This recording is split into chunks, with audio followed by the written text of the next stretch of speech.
اعوذ باللہ من الشیطان الرجیم بسم اللہ الرحمن الرحیم الحمد للہ رب العالمین الرحمن الرحیم والصلاة والسلام علی سید الانبیاء والمرسلین امام المتقین خاتم النبیین سیدنا و مولانا محمد وعلی آلہ واصحابہ اجمعین۔ سورۃ المؤمنون قرآن مجید کی 23ویں سورت۔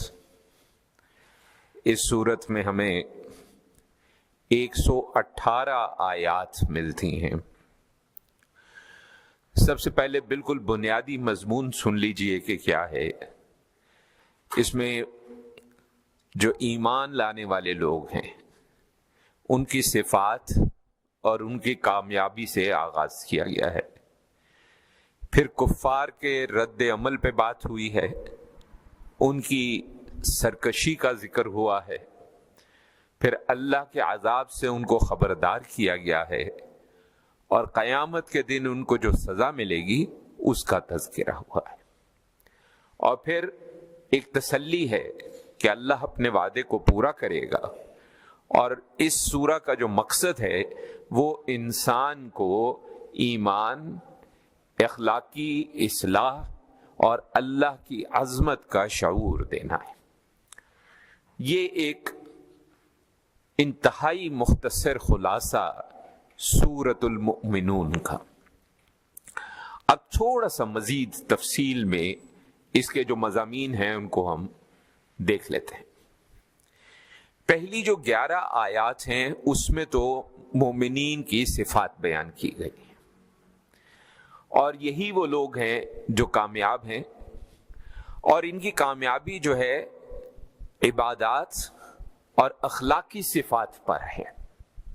خالی عبادات سے بھی گزارا نہیں ہونا اور صرف اخلاق سے بھی گزارا نہیں ہونا۔ سب سے پہلی بات جو ان کے بارے میں کہی گئی وہ یہ ہے کہ یہ نماز میں عجز اور نیاز اختیار کرتے ہیں، انتہائی عاجزی کے ساتھ کھڑے ہوتے ہیں۔ دل اور دماغ جو ہے اس کو ایک ساتھ اکٹھا رکھ کر پوری حضوری اور حاضری کی کوشش کرتے ہیں اور پھر نماز پڑھتے ہیں۔ اس کو ہمارے ہاں خشوع و خضوع کہا جاتا ہے۔ خشوع و خضوع جو ہے اس میں عاجزی، انکساری، دل و دماغ کو حاضر کر کے کھڑے ہو کر کوشش تو ہمیں یہ کرنی چاہیے کہ جو بنیادی آیات، صورتیں جو ہم بہت زیادہ پڑھتے ہیں ان کا مطلب ہمیں معلوم ہو، تو جس وقت عربی پڑھی جا رہی ہے تو ساتھ ساتھ دل و دماغ کے اندر اس کا مفہوم گونج رہا ہو۔ کوشش تو ہمیں یہی کرنی چاہیے۔ اگر کسی وجہ سے ایسا نہیں بھی ہے تو کم از کم پوری توجہ کہ کیا پڑھا جا رہا ہے اس طرف ضرور ہونی چاہیے۔ پھر دوسری جو خوبی ہے مومنین کی وہ یہ ہے کہ وہ بیہودہ اور ایسی باتیں جو فضول ہیں، جن کا کوئی مقصد نہیں ہے، ان سے دور رہتے ہیں۔ یہ جو ہمارے ہاں بڑا شوق ہے جوانوں میں، بچوں میں بھی اور بچیوں میں بھی، کہ جی گوسپ کے لیے اکٹھے ہوں گے، گپ شپ ہوگی۔ تو یہ جو گپ شپ جس نوعیت کی ہمارے ہاں معاشرے میں اب چل رہی ہے، جس میں کبھی تو اخلاقیات سے گری گفتگو ہوتی ہے، کبھی اللہ معاف کرے کوئی موسیقی، کوئی فلموں پہ اور اس قسم کے کوئی ڈراموں وغیرہ پہ گفتگو چلتی ہے، یا خام خواہ ایک دوسرے کے ساتھ بیہودہ لطیفے اور مذاق چلتا ہے۔ اور اب تو آپ دیکھیے کہ عام گفتگو کے اندر کئی ایسے الفاظ آ گئے ہیں جو ہماری نسل تک تو انتہائی بیہودہ گالیاں سمجھے جاتے تھے، وہ اب عام گفتگو کے اندر زبان کا حصہ بن گئے ہیں۔ تو زبان کو ہر طرح کی فضول گفتگو سے محفوظ رکھنا یہ مومنین کی صفت ہے۔ اس کے علاوہ زکوٰۃ کی ادائیگی، مالی ذمہ داریاں جتنی بھی ہیں ہمارے پر ان کو پورا کرنا۔ اس میں پہلے بھی ہم گفتگو کر چکے ہیں کہ ایک شخص جو ہے وہ ساری دنیا کے لیے تو بہت ہی زیادہ مشہور ہے کہ جی تو بڑا خدمت خلق کرتا ہے، اور گھر میں بیوی بچہ اس کا بھوکا بیٹھا ہو۔ یہ چیز مومنین کی نشانیوں میں سے نہیں ہے۔ پھر بڑا واضح کہا گیا کہ شرمگاہوں کی حفاظت، غیر شرعی تعلقات اور بیہودہ لباس، اس میں یہ دونوں باتیں آ جاتی ہیں۔ اور مسئلہ یہ ہے کہ یہ دونوں باتیں آج ہمارے معاشرے میں، اور غیر شرعی تعلقات سے اگر کوئی بچتا بھی ہے اللہ کے فضل و کرم سے، تو بھی ہم نے دیکھا کہ کم از کم بیہودہ لباس تو ہمارے یہاں بہت عام ہو گیا ہے، لڑکوں میں بھی اور لڑکیوں میں بھی۔ امانت کا خیال رکھنا، وعدے کو پورا کرنا، کسی کا حق جو ہے وہ نہ مارا جائے، کسی کی حق تلفی نہ ہو، نماز کی پابندی ہو، فرائض و واجبات کو باقاعدہ انجام دیا جائے، یہ وہ لوگ ہیں جو مومنین ہیں، یہ لوگ ہیں جن کو جنت ورثے میں ملے گی اور یہ جنت میں ہمیشہ رہیں گی۔ اس میں سے ایک چیز ذہن میں رکھیں، ایک دنیاوی مثال دیتے ہیں آپ کو۔ ہمارے ہاں آپ دیکھیں جو عام طور پہ امتحان ہوتے ہیں تو اکثر ہوتا ہے کہ جی اتنے فیصد پاسنگ مارک ہیں، لیکن وہ اتنے فیصد پاسنگ مارک ایک سبجیکٹ کے ہوتے ہیں، کسی ایک مضمون کے ہوتے ہیں۔ ہر مضمون میں پاسنگ مارک کی ضرورت ہوتی ہے۔ دین کے معاملے میں بھی ہمیں اگر جنت تک پہنچنا ہے اور آخرت میں کامیابی چاہیے تو ہمیں کم سے کم جو کامیابی کا معیار ہے جو اللہ نے ہمیں دیا ہے قرآن میں اور نبی کریم صلی اللہ علیہ وسلم نے اپنی زبان مبارک سے بتایا ہے، اس کا خیال رکھنا ہمارے لیے لازم ہے۔ پھر آگے آیت 12 سے 22 میں انسان کی تخلیق کے بارے میں، مٹی سے پیدا کیا، مختلف مراحل جو تھے انسان نے طے کیے۔ پہلے وہ ایک ناپاک نطفہ تھا، پھر لوتھڑا، بوٹی، ہڈیاں، گوشت وغیرہ وغیرہ۔ اس میں ایک چیز بڑی واضح ہم بیان کر دیں کیونکہ آج کل یہ ایک فتنے کے طور پہ بات چل رہی ہے۔ ایک چیز ذہن میں رکھیں کہ کچھ معاملات ایسے ہیں جن سے وضو ٹوٹ جاتا ہے۔ اب انسان سوچے کہ اگر وضو جن چیزوں سے ٹوٹ جاتا ہے اور اس کو ہم سمجھتے ہیں کہ وہ نجاست ہے، وہ گندگی ہے، وہ غلاظت ہے، تو اگر کوئی ایسی چیز ہے جس سے وضو تو ٹوٹتا ہی ہے، غسل بھی ٹوٹ جاتا ہے، تو یقیناً وہ بھی نجاست ہی ہے، گندگی ہی ہے، ناپاک ہی ہے۔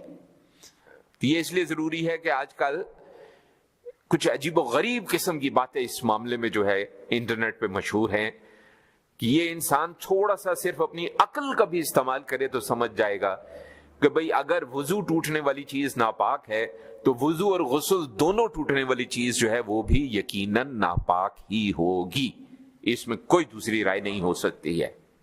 اس کے علاوہ اگر کوئی بات کرتے ہیں تو اس کا سیاق و سباق بہت مختلف ہے، وہ آج کا موضوع نہیں ہے۔ اللہ کی قدرت پہ بات کہ وہی ہے جو سب سے بہترین خالق ہے، اس کی تخلیق میں کوئی کمی نہیں ہے، اور وہی ہے جس کی قدرت سے انسان جو ہے اس کی صورتحال تبدیل ہوتی ہے۔ انسان کے اپنے بس میں کچھ نہیں ہے، اسی لیے ہر بار ہر معاملے میں چاہے اچھا ہے چاہے برا ہے ہم نے اسی کو پکارنا ہے۔ اچھا ہے تو اس کا شکر ادا کرنا ہے، اگر کوئی مشکل ہے تو اس سے ہم نے مدد طلب کرنی ہے، اس کے آگے رونا ہے، اس کے آگے گڑ گڑانا ہے، کیونکہ وہی ہے جس کے پاس ہر قدرت ہے۔ اگر ہمیں کچھ لگتا ہے کہ ہمارے کچھ بس میں ہے تو وہ بھی اسی کی وجہ سے ہے۔ پھر مرنے کی بات، قیامت، انسان کا خاتمہ ہے، موت ہوگی اور انسان کو اللہ قیامت کے روز دوبارہ زندہ کرے گا۔ پھر اللہ نے تمام آسمان تخلیق کیے، اپنی وہ کسی بھی تخلیق سے غافل نہیں ہے۔ ہر تخلیق اس کی، چاہے جس کو ہم جاندار کہتے ہیں چاہے ہم اس کو بے جان کہتے ہیں، وہ براہ راست اس کی نگرانی میں موجود ہے۔ بارش کا انتظام کیا اس نے، پانی کا انتظام کیا، اس پانی کو اس نے زمین میں ٹھہرایا، اور اس کے پاس یہ قدرت ہے کہ وہ چاہے تو اس کو ختم کر دے۔ ہم اپنے ارد گرد دیکھتے ہیں، تاریخ میں دیکھتے ہیں کئی ایسی جگہیں جہاں پانی بے بہا تھا، آج بنجر زمین ہے، وہاں پہ کئی 100 فٹ آپ کھود ڈالیں پانی کا قطرہ نہیں ملتا، اور کئی جگہیں جو پتہ چلتا ہے تاریخ میں بالکل بنجر تھی جہاں پہ پانی موجود نہیں تھا، آج سرسبز ہیں، پانی کی بے تحاشا پانی موجود ہے۔ تو یہ اسی کی قدرت ہے اس نے ہمیں نعمتیں دی ہیں، کھانے پینے کی نعمتیں بھی دی ہیں، کھجور کا ذکر ہے، انگور کا ذکر ہے، زیتون کا ذکر ہے، اس طرح کئی آپ کو پتہ ہے کہ انجیر کا ذکر قرآن میں موجود ہے۔ اور پھر یہ جو جانور ہمیں دیے اس میں بھی بے تحاشا اس نے ہمیں فوائد دیے۔ کچھ جانور ایسے دیے جو ہماری سواری کے کام آتے ہیں، کچھ جانور ایسے دیے کہ جو ہماری خوراک کے طور پہ کام آتے ہیں، یہ اس کی سب نعمتیں ہیں۔ پھر یہ جو کشتیاں ہیں، یہ جو جہاز ہیں، گو کے بعد سمندری جہازوں کی ہوئی اور کشتیوں کی ہوئی، لیکن ہوائی جہاز کو بھی ہم اسی زمرے میں آج ہم لے کر آئیں گے۔ انسان کو سفر کی سہولت فراہم کی ہے تاکہ وہ ان سواریوں کو استعمال کرے، اپنی ضرورتیں پوری کرے۔ یہ سب اللہ کی قدرت ہے اور اللہ ہی کی دی ہوئی ہمیں جو اس نے قدرت دی ہے اور طاقت دی ہے اور قوت دی ہے اور فہم دیا ہے اور سمجھ دی ہے، جس کی وجہ سے ہم یہ سب کرنے میں کامیاب ہوئے۔ پھر آیت 23 سے لے کے 31 تک حضرت نوح علیہ السلام کی قوم کا تذکرہ۔ اللہ نے حضرت نوح کو قوم کی طرف بھیجا تاکہ وہ لوگوں کو اللہ کی عبادت کی دعوت دیں اور انہیں سمجھائیں کہ اللہ کے سوا کسی کی پرستش مت کرو، کسی اور کو مت پوجو۔ قوم نے انکار کر دیا۔ قوم کے سرداروں نے حضرت نوح علیہ السلام کی باتوں کو مسترد کیا، رد کیا، اور یہ کہا کہ یہ تو ہماری طرح کا عام ایک انسان ہے، اس میں کون سی خاص بات ہے۔ اب حضرت نوح علیہ السلام نے پھر ایک رد عمل دیا۔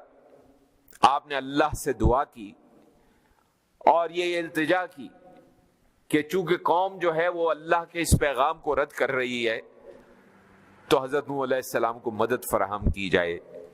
اللہ نے ان کی رہنمائی فرمائی، کشتی تیار ہوئی۔ وہ کشتی کی تفصیل بھی اللہ ہی کی دی ہوئی ہے۔ اس میں ایمان والے چند ساتھیوں کو سوار کرایا، مختلف جانوروں کو جوڑے سوار کرائے۔ پھر جب کشتی سوار ہو گئی تو وہ سب اللہ کا شکر ادا کرنے کی ان کو ہدایت دی گئی، حکم دیا گیا کہ وہ اس کشتی پہ سوار ہو جائیں۔ اور پھر ہم آپ سب جانتے ہیں کہ ایک طوفان آیا جس نے اس زمین پہ ہر جاندار کو ختم کر دیا سوائے اس کے کہ جو اس کشتی میں سوار تھا۔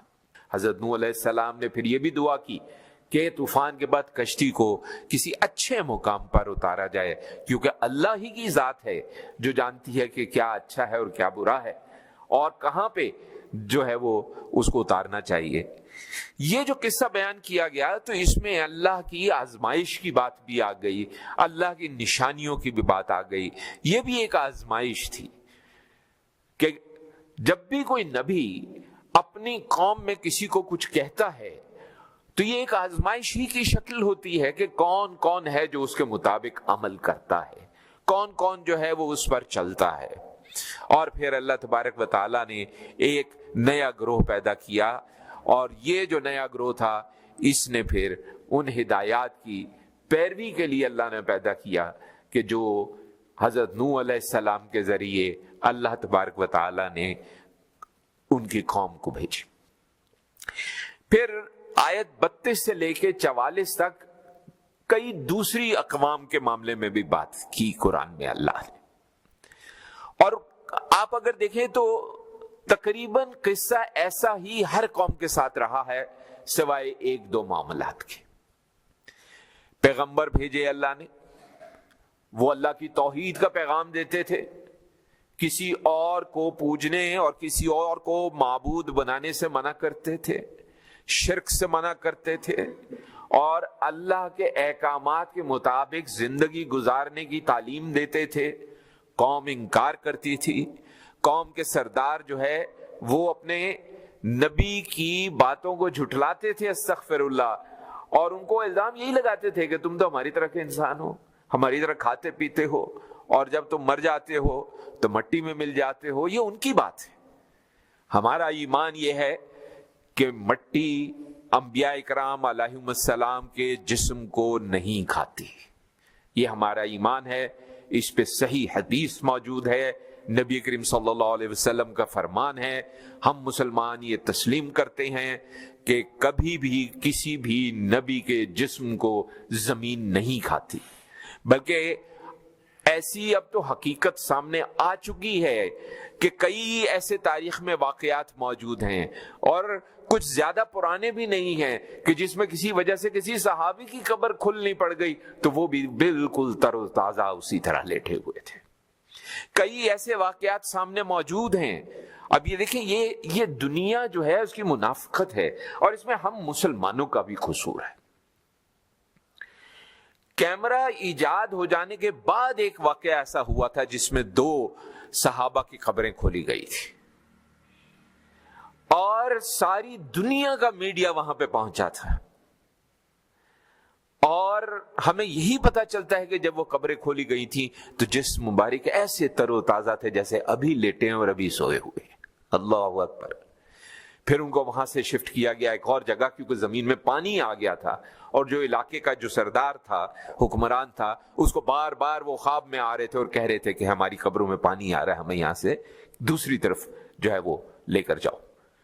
اور اس واقعے کی ایک بلیک اینڈ وائٹ دور سے تصویر ابھی بھی کہیں نہ کہیں مل جاتی ہے لیکن کوئی اس کا تذکرہ نہیں کرتا. کیوں کریں گے تذکرہ؟ کیونکہ اس سے اسلام کی حقانیت سامنے آ جائے گی, اسلام کا سچ ہونا ثابت ہو جائے گا, مسلمانوں کے ایمان کی تصدیق ہو جائے گی.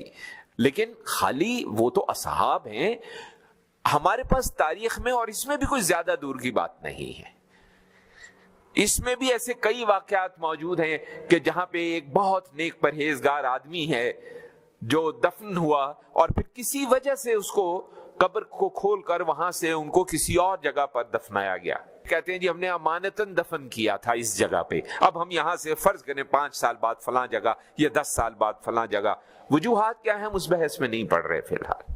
اور جب قبر کھودی تو وہ نیک پرہیزگار آدمی ایسے تھا جیسے ابھی سویا ہے. ابھی پچھلے ہی دنوں ایک گورکن لاہور میں وہ کہتا ہے کہ 40 سال بعد قبر جو ہے, ظاہر ہے کبھی کبھی قبریں بیٹھ جاتی ہیں, وہ قبر بیٹھ گئی اور اوپر سے کھل گئی. 40 سال بعد اندر بندہ ایسے لیٹا ہوا تھا جیسے ابھی سویا ہے. اللہ اکبر. اور وہ ایک بظاہر ہمیں یہی پتا تھا کہ تو عام انسان ہے. اور اس سے پوچھا گیا, اس کے بیٹے کو بلایا گیا, اس کا بیٹا بھی اللہ کا شکر گزار ہوا. اس کے بیٹے سے پوچھا یہ کون تھے تمہارے والد, تمہیں کیا لگتا ہے کس وجہ سے یہ مقام ان کو نصیب ہوا ہے؟ اس نے جو جواب دیا وہ جواب بڑا اعلیٰ جواب ہے.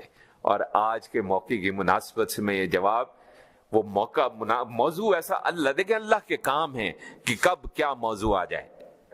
علامہ صاحب اس پہ آپ غور فرمائیں اس بات پہ.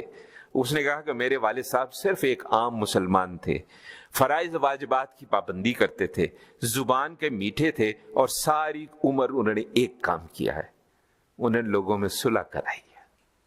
اللہ اکبر. صرف صلح کراتے رہے ساری عمر. اور اللہ نے کیا دیا, 40 سال بعد قبر بیٹھ گئی تو ایسے اندر سے جسم نظر آیا کہ جیسے ابھی لا کے لٹایا اور سو رہے. اللہ تعالیٰ آپ کو اجر دے. پھر یہ لوگ آخرت کا انکار کرتے تھے, اس کو جھٹلاتے تھے, اور پھر یہ قوم کہتی تھی کہ دنیا جو ہے اس میں ان کی زندگی ختم ہو جائے گی, دوبارہ یہ زندہ نہیں ہوں گے. آج کا ملحد بھی یہی کہتا ہے, آج کے بے تحاشا اور ادیان اور مذاہب کے لوگ بھی جو جن کے عقائد بگڑ گئے ہیں وہ یہی کہتے ہیں. تو اللہ کی مدد کی دعا پھر پیغمبروں نے کی, اللہ نے دعا قبول فرمائی, عذاب بھیجا, قوم تباہ و برباد ہو گئی, ظالم لوگوں پر لعنتیں کی گئی. اور یہی ایک تسلسل ہے کہ تقریباً ہر قوم نے سوائے 1-2 معاملات کے, جیسا ہم نے کہا کہ ایسا ہی ہوا, جب بھی کسی قوم نے اپنے پیغمبر کو جھٹلایا اللہ نے اسے عذاب میں جو ہے وہ مبتلا کیا. اور ایمان کا جو لوگ انکار کرتے ہیں ان پر اللہ کی لعنت ہوتی ہے. ہمیں لعنت کرنے کی کوئی ضرورت نہیں ہے, اللہ کی لعنت اس پہ ہے, یہ قرآن و حدیث سے ثابت ہے. اور ایک بات عرض کر دیں, آج بھی عذاب کی شکلیں بدلی ہیں لیکن عذاب آج بھی ہوتا ہے. ذرا غور ضرور کرنے کی ضرورت ہے کہ اس وقت ہماری جو صورتحال ہے, جو معاشرے کی صورتحال ہے اور جس قسم کی معاشی غلامی ہے دنیا کے آگے ہماری، اور جس قسم کی ہماری زبانیں ہیں اور جس قسم کی ہماری منافقت ہے، کہیں یہ تو نہیں کہ ہم پر اللہ کا عذاب ہی چل رہا ہے اور ہمیں اس کا احساس بھی نہیں ہو رہا۔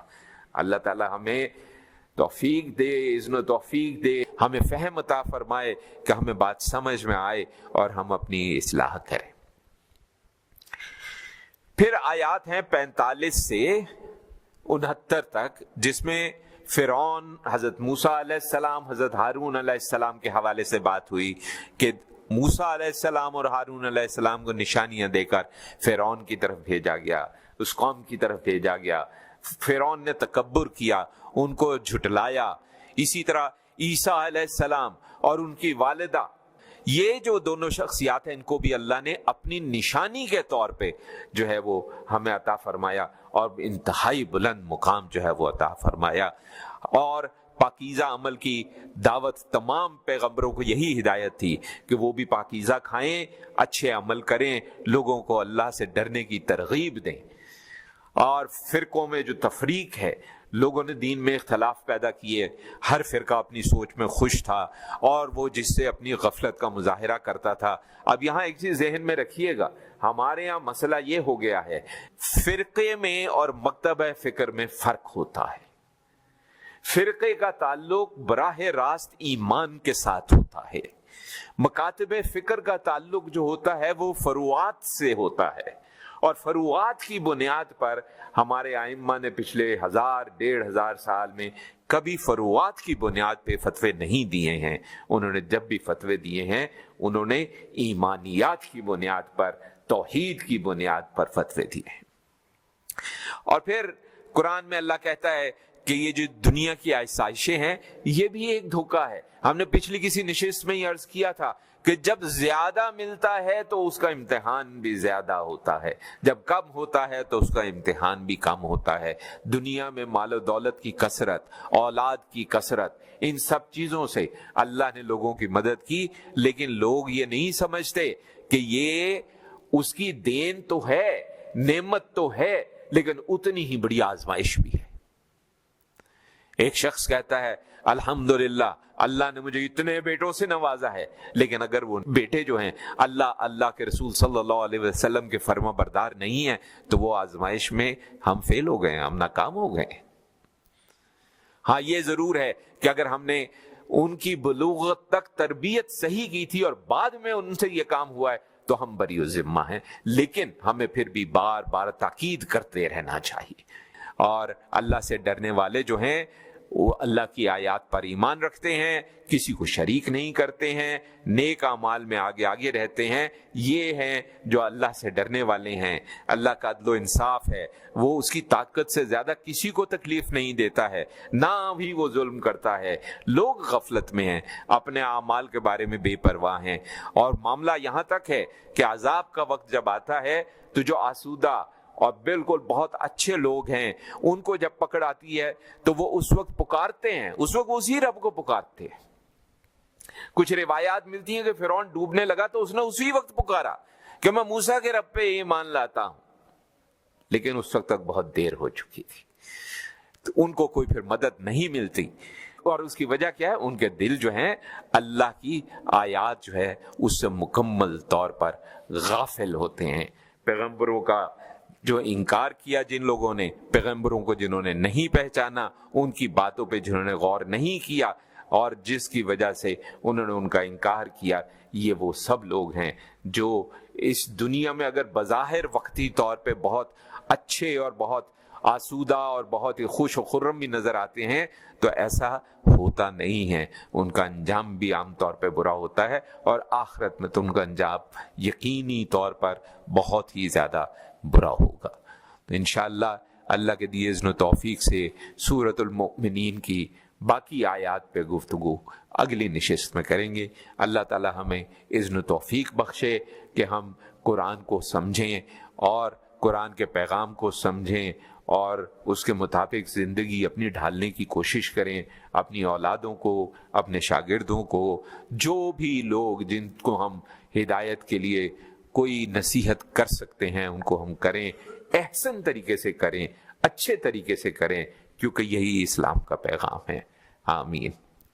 وصلی اللہ علی خیر خلقہ سیدنا و مولانا محمد وعلی آلہ و اصحابہ اجمعین برحمتک یا ارحم الراحمین۔